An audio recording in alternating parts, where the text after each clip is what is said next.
Hey everybody, how to do a patent search the right way before patent filing. All right, let's dig into this. I'm JD Houvener, owner, founder, and patent attorney here at Bold Patents Law Firm. And in this long form video, we're going to go through a bunch of sections. I think I've got 6 total sections about patent searching, the importance of it, and how to do it, and how to do it right before you file.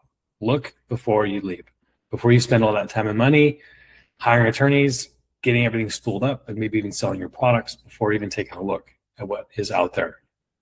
So let's start with this first topic, subtopic, if you will, which is start with the problem. Start with the problem. So don't search the idea, right? The concept. Search about the problem and the function. Ask, what does the invention do? What functionality does it perform? That's going to help you kind of broaden your search to start. Yes, you've got an invention in mind. Maybe you've written it out, drawn it, or even built a prototype. But what function does it have? What problem is it solving? That is this first step of starting to document what subject matter you're going to need to begin searching. And that's how we work with our clients. When they come into us, they've got their invention. They already know what they're going to do, but we slow them down. We say, okay, let's have you go through this process called invention disclosure process. And it's an IDD, invention disclosure document. And yes, it's cumbersome. We ask a lot of questions. We really pull and pry at the metes and bounds, the sort of the barriers that they've put in their initial invention to see, well, how else could it work? What are the functionalities here? What other applications might this invention solve? What have you really uncovered? What's the total, the common denominator of your invention? An example is with Netflix and the founder Reed Hastings. He said the problem wasn't with DVDs, it was with late fees and content delivery. That was the real problem. People were, going to Blockbuster and returning things late, and it was taking a long time. It was slow. It was manual. He made mail order DVDs, as you remember, and it solved that problem. It wasn't, the patent or the invention was about the method, the process, the steps it took to package, seal, deliver, confirm delivery, and return of a DVD. It was to avoid late fees. The pain was late fees and content delivered. So that's the first step, is appreciating what is the problem? What does the problem solve, so we can kind of broaden the invention out? All right. Step number 2, using the right tools. Now, if you haven't yet hired an attorney and you're on your own, you have a lot of really powerful tools, especially here in 2026. You've got AI, you've got Google, and Google Patents is the preeminent #1 place that I recommend going to begin exploring. Once you've got this more broad, problem identified that you've solved, look and see who else has solved that same problem or a similar problem and is currently solving that problem by looking at the patent database.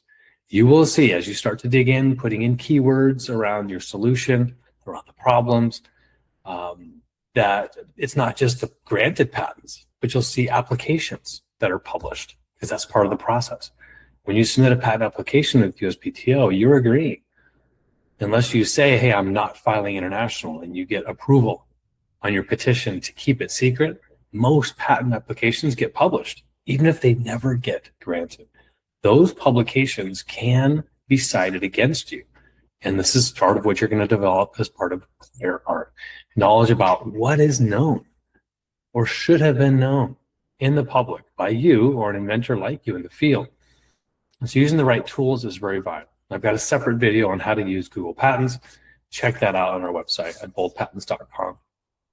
The second, free resource for you to look at before you hire an attorney would be USPTO. The United States Patent and Trademark Office has done a decent job. They just revamped their website at the Patent Center, and you'll have an ability to do a basic search, putting in keywords. And if you've got the time and energy, go learn how to do an advanced search. You can begin to learn about classifications, types of invention areas, and to dive in deeper about references, citations. These are free and powerful. And again, you should be using keywords, inventor names once you find companies and products to start drilling down. All right, section 3, looking at similar patents, not just exact matches. Your initial hunch might be to go find, is there anything else out there exactly like what I've got?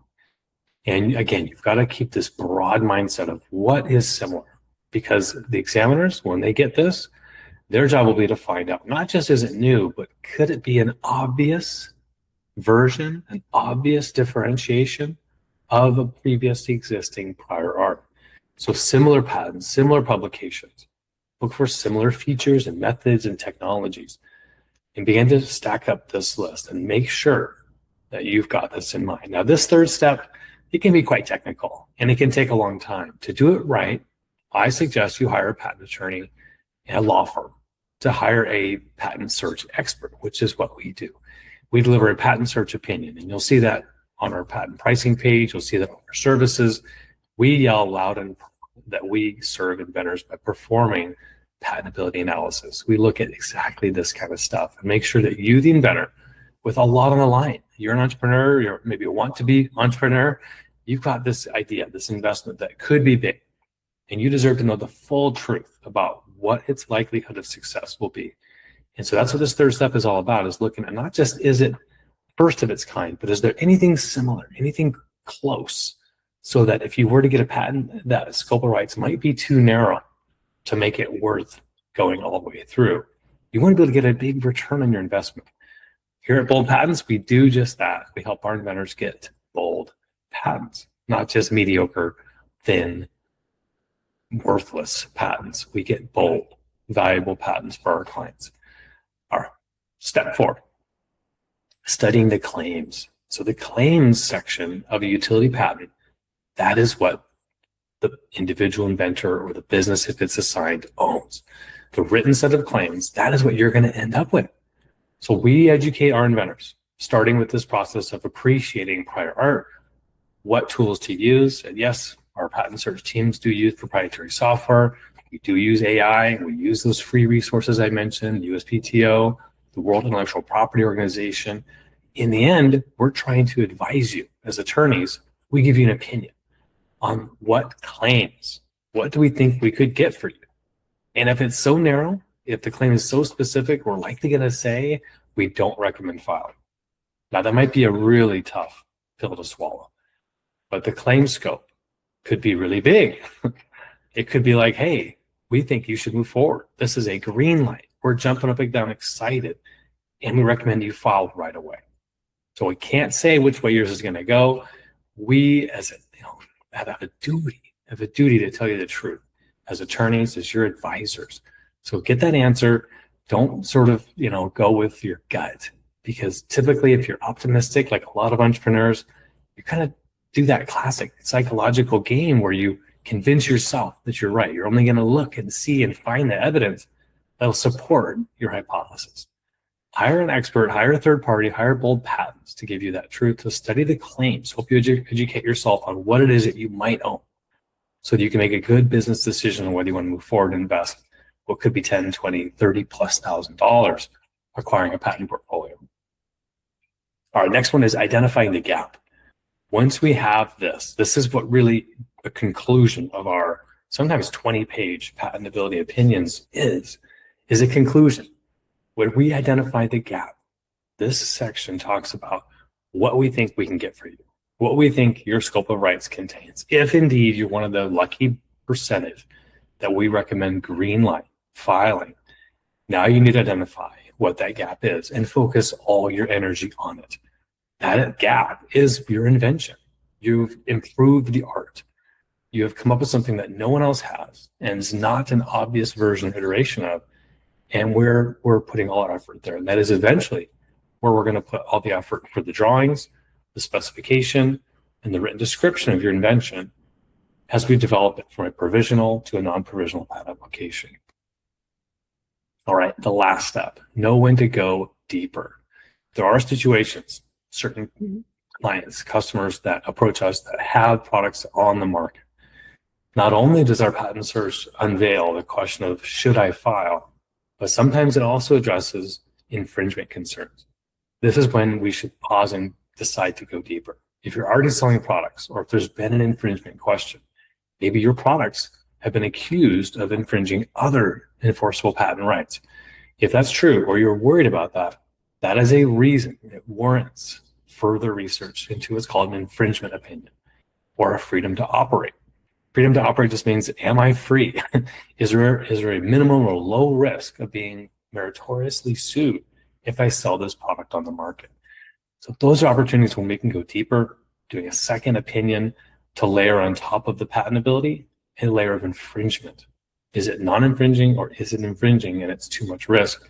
Even though we think we can get a patent on the improvement, maybe the underlying body, right? Whatever we're improving on, if that core technology is governed by a patent, that might stop you from wanting to proceed. So these 6 steps taken together inform how you to go about doing a proper search about what you've invented and how you plan to go to market. Because in the end, that's what we want for you and your clients, is to make money, to have the impact you want in the world. And so let us do just that. It's been a pleasure talking to you today. I'm JD Houvener, wishing you a great one. Go big, go bold.